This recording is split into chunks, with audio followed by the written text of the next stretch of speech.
محمد وعلى آله وأصحابه أجمعين. أما بعد فأعوذ بالله من الشيطان الرجيم. بسم الله الرحمن الرحيم.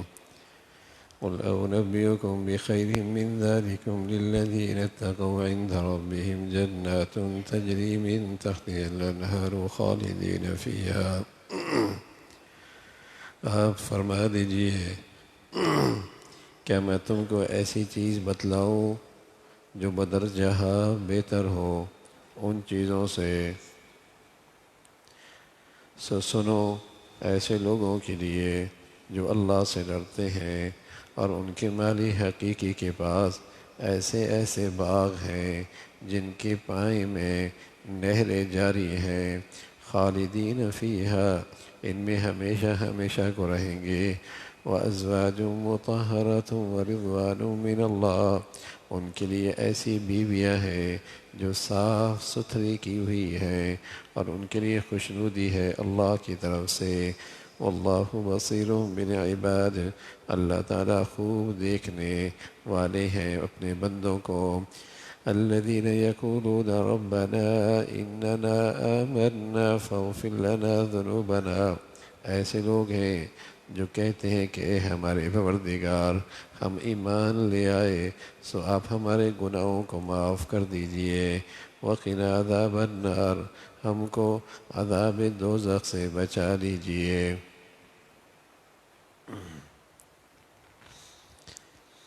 انسان کو جو چیزیں پسند آتی ہیں اور اسے مرغوب ہوتی ہیں ان کا تذکرہ اوپر چلا تھا۔ عورتیں، بیٹے، اولاد، سونا، چاندی، گھوڑے، مویشی، کھیتی، زراعت، ان سے انسان کا دل لگتا ہے۔ تو بتایا کہ دل اتنا لگائے جتنا تمہاری ضرورت ہے، ایسا نہ ہو کہ تم اتنا دل لگا بیٹھو کہ یہی تمہاری زندگی کا مقصد بن جائے اور تمہارا جینا مرنا اسی کی خاطر ہو۔ ان چیزوں سے اتنا ہی تعلق ہو کہ تاکہ تم انہیں اپنی زندگی کے ضروریات میں لا سکو۔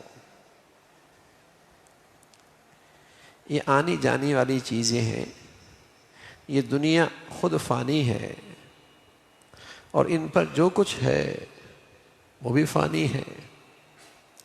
یہ ایسی چیز نہیں ہے کہ تم انہیں اپنی زندگی کا سب سے بڑی ترجیح بنا لو، مقصد بنا لو۔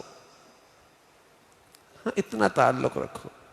گھر کے اندر کمرہ بھی ہوتا ہے، ڈرائنگ روم بھی ہوتا ہے، قضائے حاجت کی جگہ بھی ہوتی ہے، قضائے حاجت کی جگہ بھی ہوتی ہے۔ اب وہ قضائے حاجت کی جگہ بھی تو ضروری ہے، لیکن آدمی اپنا فارغ وقت اس میں تو نہیں گزارتا، ضرورت کے لیے استعمال کرتا ہے۔ ضروری بھی کتنی کہ اس کے بغیر گھر مکمل نہیں، لیکن اسے ضرورت کے درجے میں رکھو نا، اس کو ضرورت کے درجے میں رکھو۔ تو یہ جتنی چیزیں ہیں یہ زندگی کی ضروریات تو ضرور ہیں، لیکن ان کا تعلق کی بھی ایک حد ہے۔ نہیں ہے کہ تم ہر وقت اپنی سوچ، اپنی فکر، اپنی صلاحیتیں، اپنی غرض و آیا، اپنا جینا مرنا، اپنے سارے فیصلے اس کے گرد رکھو۔ یہ تو ایسی چیزیں نہیں۔ ہاں، ہم تمہیں اس سے بہتر چیزیں بتاتے ہیں۔ اللہ کے نبی صلی اللہ علیہ وسلم سے عرض کیا گیا، آپ بتائیے نا کہ ان چیزوں سے بھی بہتر چیزیں ہیں اور ان لوگوں کے لیے ہیں جن کے اندر خوف خدا ہے، جن کے اندر خشیت ہے، ان کے لیے اس سے بھی بڑھیا چیزیں ہیں، اور وہ جنت ہے۔ جنت کہتے ہی اللہ کی طرف سے جو انعام ہے جنت، گویا کہ وہاں اللہ کی ہر نعمت ہے، ہر رحمت ہے، وہ ذہنی لحاظ سے بھی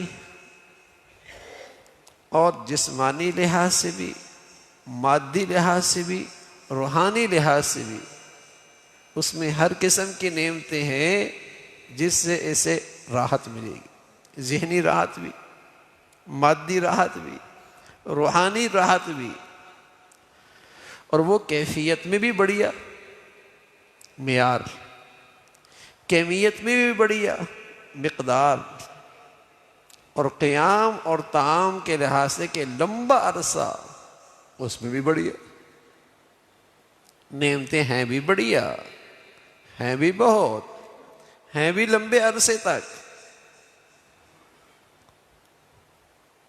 وہاں یہ ساری نعمتیں ہیں، اور سب سے بڑی بات یہی ہے کہ وہاں ہمیشہ رہیں گے، اور وہاں ایسی بیویاں جو ہر قسم کے جسمانی نجاست سے بھی پاک، صاف ستھری، اور پھر ان ساری نعمتوں کا خلاصہ تمہیں وہاں اللہ کی خوشنودی حاصل ہوگی۔ پھر ان ساری نعمتوں کا عطر، خلاصہ وہ یہ کہ اللہ تم سے راضی رہیں گے، اللہ کریم کبھی تم سے ناراض نہیں ہوں گے۔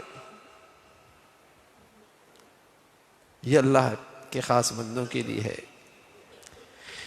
جو اسے اللہ سے ڈرتے بھی ہیں، خشیت بھی ہے، لیکن انہیں اس اپنے ان احوال پر، اپنے ان اعمال پر کوئی ناز نہیں ہے۔ یہ جنتی لوگ جو ہے نا، ان کے حالات تو ایسے ہیں، ان کے احوال تو ایسے ہیں کہ یہ اللہ سے ڈرتے ہیں، دل میں اللہ کی خشیت رکھتے ہیں، ان کے اعمال تو ایسے ہیں، لیکن اس پر انہیں کوئی ناز نہیں ہے کہ ان کے دل میں کوئی بڑائی ہو، ناز ہو، بلکہ ان کی مناجات یہ ہے، اللہ اب ایمان تو لے آئے، اب ہماری خطاؤں کو معاف فرما دے۔ انہیں اپنے اعمال پر، احوال پر ناز نہیں، بلکہ نیاز مند رہتے ہیں، اور اللہ تعالیٰ سے یوں مناجات کرتے ہیں، اللہ ہم ایمان لے آئے۔ اس لیے کہ جو مغفرت کے لیے جو سب سے بڑی رکاوٹ تھی وہ تو ہم نے دور کر دی، وہ ہے ایمان نہ لے کے آنا۔ یہ مغفرت کے لیے سب سے بڑی رکاوٹ ہے کہ ایمان کے بغیر مغفرت نہیں ہوتی۔ ایمان نہ ہو تو مغفرت کوئی نہیں۔ اللہ ہم نے وہ رکاوٹ تو دور کر دی، ہم ایمان لے آئے۔ اب آپ سے التجا کرتے ہیں کہ ہمیں معاف بھی فرما دے۔ تو جنتیوں کی علامات اور جنتیوں کی صفات اور جنتیوں کی مناجات یہ ہے کہ وہ خشیت بھی رکھتے ہیں، اللہ کا ڈر بھی رکھتے ہیں، لیکن ساتھ ساتھ عاجزی بھی ہے، اور ہمیشہ اللہ سے مغفرت کی اور معافی کی فریاد کرتے رہتے ہیں۔ یہ ان کا تذکرہ ہے، اور کہتے ہیں اللہ ہماری خطاؤں کو بھی معاف فرما دے اور ہمیں جہنم کی آگ سے بھی بچا لے۔ یعنی عاجزی بھی ہے، عاجزی بھی ہے، اور اللہ سے یہ مناجات بھی ہیں۔ اللہ تعالیٰ بھائی اپنی رضا والی زندگی نصیب فرمائے۔ اللہم لک الحمد کلہ ولک الشکر کلہ۔ اللہم اعنا علی ذکرک و شکرک و حسن عبادتک۔ اللہم اعنا علی ذکرک و شکرک و حسن عبادتک۔ نستغفر اللہ و نتوب الیک، نستغفر اللہ و نتوب الیک۔ سبحان ربک رب العزة عما یصفون وسلام علی المرسلین والحمد